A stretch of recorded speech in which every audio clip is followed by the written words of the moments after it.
When we came into the box this afternoon, you said it seems closer from here down there than it does from down there up here. It certainly does, you know. It is when you are here, you don't realize that it's so big.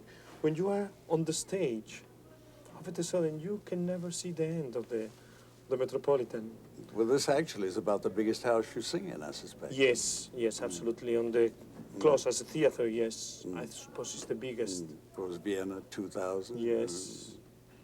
And La Scala is one of the biggest too, but this is still bigger, you know, and it's a fabulous opera house. Oh, yes. And I tell you this, Manon Lescaut, I'm really thrilled. I think that with Renata, Pablo Elvira, Renato Capecchi, and with the conducting of Jimmy and the staging of Giancarlo, I'm very excited. I'm very happy to be this afternoon here and to belong to this wonderful opera company.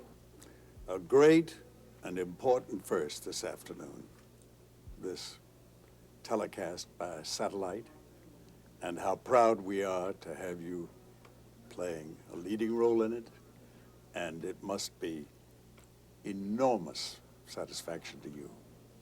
Absolutely. I think that, as you said, it's our time to make history now, to be able to go alive to many of the European countries this afternoon. And it's a great, great thrill for me to do the last of my 3 roles in this season at the Met, which has been quite challenging for me, being 3 of the most difficult roles on the tenor repertoire. Othello first, Riccardo in Mask Ball, and now the Grieux in Manon Lescaut. You've done this part before. I have done it before, yes, but not at the Metropolitan. This is my first performances at the Metropolitan of the Grieux. Where was it you sang?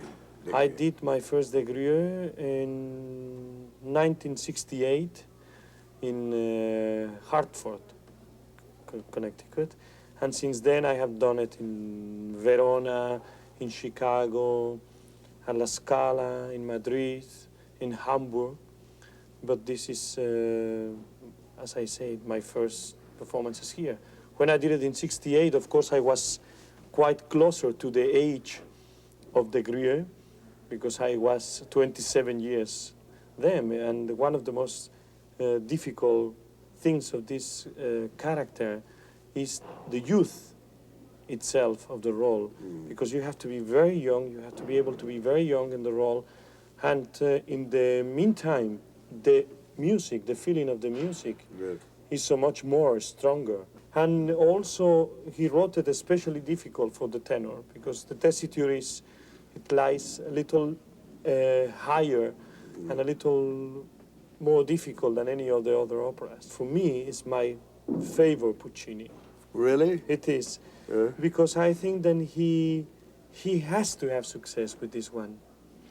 Then in Bohème, in Tosca, in Butterfly, he's the master, the supreme master. But in this one, he has to have success. He wrote a letter to Gattacazzazza. He said, if this is a success, it would have to change my profession. Right. So in this one, he poured all his inspiration of the fresh, of the melodies. You don't find in any other Puccini opera as much original melodies and this one, you know. Also the orchestration, you as a conductor Yes. know about that. Absolutely. It's very, I think he was very much in love in those days and very much inspired by Wagner. And you can hear it a lot in the Love Duet and in the intermezzo especially. Thank you. Thank you, Francis.